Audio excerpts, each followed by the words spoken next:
Bienvenido a Trayectorias, un espacio de conversación con empresarios que exploran caminos únicos y construyen empresas con propósito. Aquí compartimos historias reales, aprendizajes que no vienen en libros y momentos que marcan la diferencia entre dirigir y trascender. Porque hacer empresa es un camino. Y caminar acompañado lo cambia todo.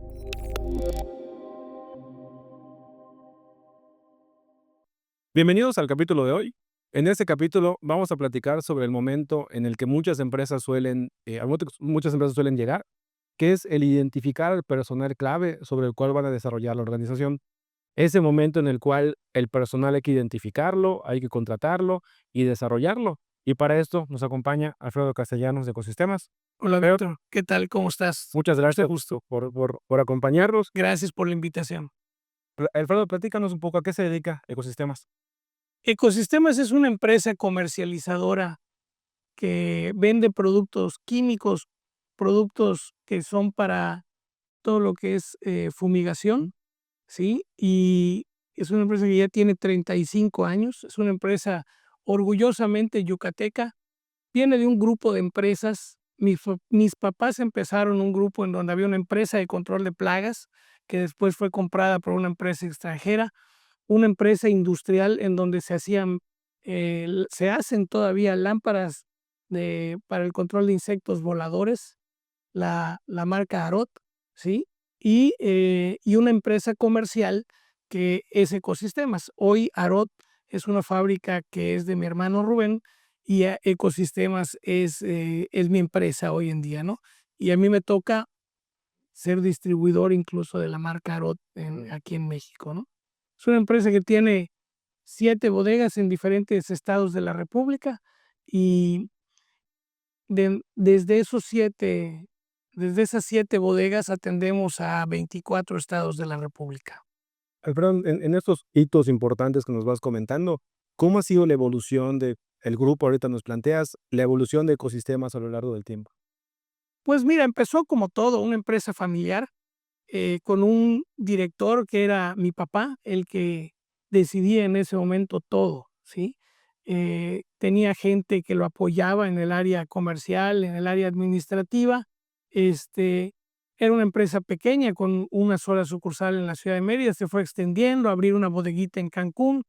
Y cuando llegó el momento en el que mi papá decidió retirarse después de que nos fuimos preparando para ese retiro, tomando algunos cursos de empresas familiares, que siempre es muy recomendable, eh, pues nos cede la estafeta tanto a Rubén como a mí, cada uno en lo que hoy es nuestro patrimonio personal, ¿sí? Y entonces empieza un desarrollo de la empresa. Un proveedor me invita a ser distribuidor de ellos en Veracruz. Y para mí Veracruz era algo así como que muy lejos, porque, pues, a Cancún agarrabas un coche, ibas y regresabas, ¿no? A Veracruz ya había que tomar un avión y era una zona, pues, un poco desconocida para mí. Y dijimos: "Bueno, vamos a explorar qué posibilidades hay de empezar a trabajar en Veracruz". Y fuimos a hacer como un censo del mercado que podíamos atender en el estado de Veracruz, y nos gustó. Y nos arriesgamos a poner una sucursal en Veracruz, y cuando vimos que podíamos controlar una sucursal a larga distancia, dijimos: "Este modelo ahora nada más hay que replicarlo". Y así se fueron abriendo, después de Mérida y Cancún, se abrió Veracruz, después se abrió Chiapas, luego Tabasco, luego Puebla, y ya se abrió también, en el estado de Nuevo León, allá en la ciudad de Monterrey. En todo este camino, Alfredo, vas pasando por etapas donde indudablemente vas formando un equipo de trabajo, vas formando manos en la operación, vas aperturando sucursales. Eh, ¿Cómo es ese momento, o cómo viviste ese momento en el que te diste cuenta que tener un equipo operativo ya no era suficiente y necesitabas empezar a conformar un equipo directivo? Bueno, uno solo tiene 2 manos y una cabeza, 2 pies, y entonces tiene ese limitante tanto de tiempo como de capacidad de actuación, ¿no? Y empiezas a ver que se van cometiendo de repente algunos errores o te vas metiendo en algunos problemas por la falta de manos, por la falta de visitas, secuentes a las sucursales, y eso te hace decir: "No puedo yo solo, ¿no? Necesito ayuda". Lo primero que tienes que admitir es eso, que necesitas ayuda, sobre todo cuando estás acostumbrado a ser un todólogo que pichas, cachas y bateas, ¿no? En este caso, ya no podía uno, empiezas a ver fallas y entonces buscas a gente que te ayude. Y, pues, buscas a gente que te ayude, que tenga, pues, esos talentos que se necesitan para las funciones que tú los necesitas a ellos también, ¿no? Cuando empiezas a integrar, a ese personal, Alfredo, a lo largo del desarrollo de la organización, pues, hay habilidades técnicas, necesarias de la propia función, pero también hay ciertas habilidades, en blandas en su personalidad, su forma de ser, la forma en la que se desarrolla. ¿Cuál es ese como filtro no negociable que tú identificas en la gente para decir: "Va a ser un buen match en mi equipo directivo", o, hay que analizar un poco más a detalle? No deja de ser un volado el buscar a alguien adecuado para que te ayude. En ciertos momentos, sobre todo al principio, fue más el tener gente de casa que tuvieras la opo le dieras la oportunidad de ir subiendo. Eso me gusta mucho a mí. Lo primero que hay que hacer siempre es voltear adentro de la casa para ver de los que ya están, quién tiene la oportunidad de subir de puesto.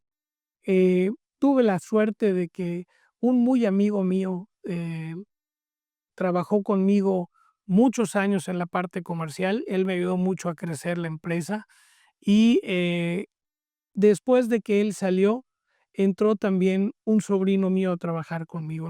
En los 35 años del área comercial, tal vez han pasado unos 4 encargados de nuestra área comercial. Hoy es un director comercial y estas personas, pues, al principio fueron conocidos, otros fueron gente que subieron dentro de la organización y otro, que también salió de la organización, pero se ganó su puesto y también es familiar mío, ¿no? Que creo lo importante aquí, Alfredo, es compartir o sea, no hay un ADN no negociable, o sea, no hay un filtro mágico, porque a fin de cuentas hay que arriesgarte también a conocer ¿Sabes qué gente de tienes que tomar mucho en cuenta cuando vas a poner a alguien en tu equipo corporativo? Que sea gente que sea capaz de tomar decisiones, de asumir también responsabilidades y de poder lidiar con la presión, ¿sí? Porque siempre cuando estás en una empresa comercial se tienen que cumplir objetivos de ventas, tienes que estar tratando con proveedores, tienes que estar viendo la cobranza, hay muchas funciones, ¿no? Entonces, cada responsable debe ser capaz de poder lidiar con esa presión que hay para cumplir esos objetivos. Y es una de las cosas más importantes. Normalmente le preguntas a ese tipo de gentes, ¿cuál han sido las cosas más locas que han hecho en su vida? ¿Sí? Eh, Porque la gente que ha hecho cosas muy alocadas en su vida, como a veces subirse a los rápidos en una montaña, tirarse de un paracaídas, son gentes que son atrevidas, ¿sí? Miden sus riesgos y también tienen que tomar decisiones muy rápido. Entonces, preguntas como esas a la hora de platicar con ellos me ayudan mucho para saber con qué tipo de gente estoy tratando, ¿no? Y desde luego hay que hacer una investigación de dónde vienen, cuál ha sido el currículum que traen, qué preparación académica tienen, etcétera. Y son cosas que ayudan a tomar una decisión sobre esto. creo que en este proceso, Alfredo, de formar a un equipo directivo, hay 2 lados de la moneda que siempre se tienen que voltear a ver. Uno de ellos es la habilidad técnica, del conocimiento, de la disciplina, de la práctica y lo que tiene que ejecutar, y otro tiene mucho que ver con lo que nos compartes ahorita, con las actitudes, con la formación, con toda la parte blanda del desenvolvimiento como persona. En tu experiencia, ¿cuál de las 2 tiene mayor peso? Eh, ¿Cuál es el riesgo de decir, voy a meter a una persona que técnicamente es muy buena en lo que hace, pero en cuanto a actitud, en cuanto a personalidad y en cuanto a desenvolvimiento, no va a encajar con todo lo demás? O sea, ¿cómo manejas ese balance entre lo técnico y la habilidad blanda? Hay un concepto japonés que se llama Tao, y Tao quiere decir equilibrio. Y yo creo que las 2 cosas son las que tiene que tener un directivo que esté trabajando con nosotros en ecosistemas. Esa capacidad técnica, esa preparación técnica aprendida en universidades, en cursos, en diplomados, es algo que también hay que procurar que estén constantemente en una educación, continua y también que sean gentes de bien para tratar a las personas. Las empresas están conformadas de personas y las personas también tienen sentimientos y tienen momentos difíciles, momentos buenos, y un líder de un equipo es alguien que debe de entender y saber leer a su equipo para poder sacar el mejor provecho de él, ¿no? Entonces, yo creo que las 2 cosas son importantes, tanto la parte técnica como la parte humana de un líder, para que pueda ser un verdadero líder al frente de un equipo dentro de una empresa. Hay, en este camino, Alfredo, eh, las habilidades que nos vas compartiendo, y creo que de fondo rescato la esencia de la cultura en tu empresa, que no es la cultura de todas. En tu empresa está ese rol de cuidar a la persona, del enfoque hacia los demás, lo que nos compartes de ir identificando la aversión al riesgo. ¿Cómo logras formar un equipo que replique la cultura que tú tienes en mente? Pues mira, hay que ser el reflejo de lo que dices que eres. No puedes predicar una cosa y ser otra. Se dice que hay que predicar con el ejemplo, ¿no? El ejemplo que yo predico lo aprendí de mi papá, que fue el fundador de esta empresa, y hay que reconocerle que fue siempre un hombre de mucho trabajo, de mucha visión, y eso ha hecho que yo sea de esa manera, de alguna manera, que me importe nuestro equipo. De las 65 personas que conforman todo Ecosistemas, hay por lo menos unas 10 o 12 que tienen más de 25 años trabajando con nosotros. Eso habla mucho del trato humano que se le da a la gente, ¿no? Nos interesa mucho no nada más, que cumplan como trabajadores, sino conocemos a la familia, nos involucramos un poquito en eso, y de la forma y desde nuestras capacidades también vamos apoyándolos en lo que nosotros podamos. Y eso la gente lo valora mucho, ¿sí? Y por eso, pues, tenemos gente que tiene tanto tiempo trabajando con nosotros. Y creo que lo importante con eso, Alfredo, es entender la buena práctica. O sea, la buena práctica de decir, me preocupo por la gente, me preocupo por cómo están, me preocupo por el equipo, defino resultados, defino metas, y en todo ese alcance, mientras más va creciendo la empresa, vas perdiendo a lo mejor control del alcance. Son 100, 200, 300 empleados en algún momento Sí. en otras organizaciones, pero si yo mantengo esa cultura con mi equipo directivo, con mi equipo gerencial, con mi equipo de mandos medios, buscaría que se replique también hacia ahí. ¿Cómo identificas, Alfredo, o cómo reaccionas ante un colaborador que se mantiene alineado a lo largo del tiempo, pero empiezas a notar que las prácticas que tú buscas implementar se empiezan a salir de control? Bueno, en su comportamiento, en sus resultados, te empiezas a dar cuenta de que ya no está tan alineado, y se vale jalarlo, platicar con él, saber qué es lo que él está pasando, probablemente algo personal, algo familiar, sucede en algunas ocasiones, y en otras ocasiones Víctor también ya está cansado, ya está, saturado del trabajo que tiene, y entonces se dice, pues, que ya cumplió su ciclo, porque a la fuerza ni los zapatos entran, ¿no?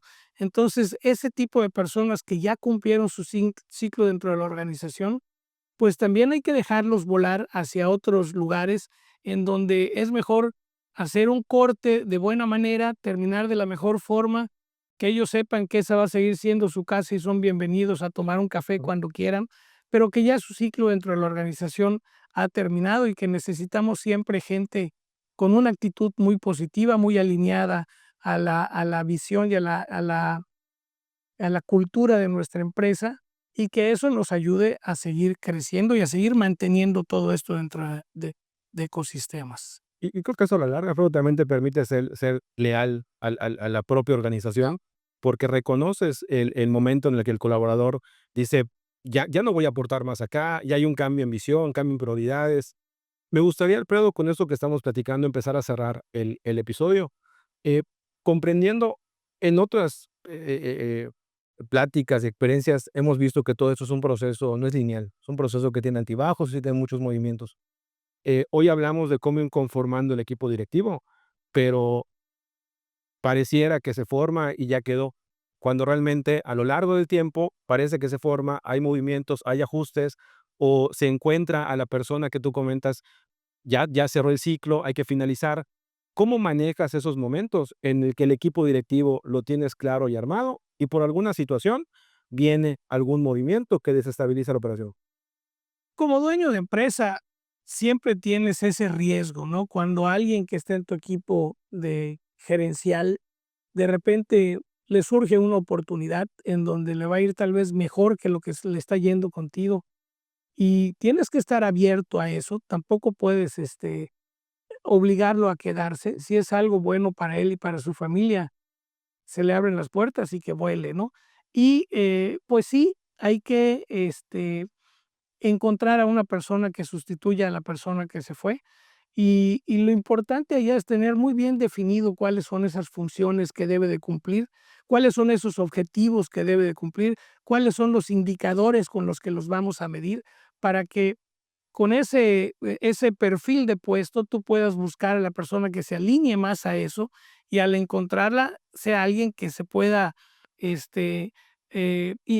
que pueda entrar a la empresa y agarrar el ritmo de la empresa con mayor rapidez que alguien en el que no consideraste todos estos puntos. También a veces te topas con líderes, con gerentes que tienen una capacidad técnica fantástica, pero tienen un comportamiento con el que no puedes lidiar y a veces eso te está perjudicando dentro de la organización.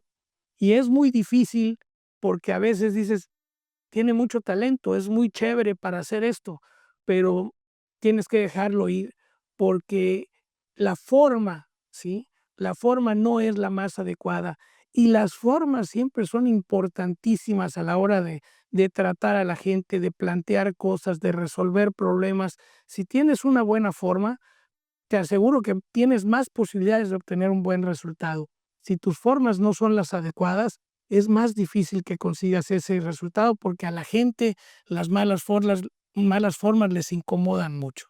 Alfredo, creo que con este último mensaje nos dejas varios puntos para reflexionar en este camino o en este proceso de conformar un equipo directivo. Los retos que hay, los altibajos que surgen, que no solamente es lo técnico, que en ese perfil exclusivamente, y hay que tomar mucho en cuenta las habilidades personales, las formas, como bien comentas, y creo que a la audiencia le dejas muchos mensajes para ir reflexionando en cómo ir conformando cada vez mejor ese equipo directivo. Alfredo, te agradezco infinitamente el habernos acompañado Es un el día placer de hoy. acompañarte, te agradezco la invitación y que no sea la última vez. Muchas gracias, Alfredo. A quienes nos acompañaron y escucharon, muchas gracias por haber estado presentes. Nos vemos en el próximo episodio de Trayectorias. Gracias por acompañarnos en esta conversación. Cada trayectoria es distinta, pero todas nos dejan algo para reflexionar. Porque hacer empresa es un camino y caminar acompañado lo cambia todo. Nos escuchamos en el próximo episodio de Trayectorias.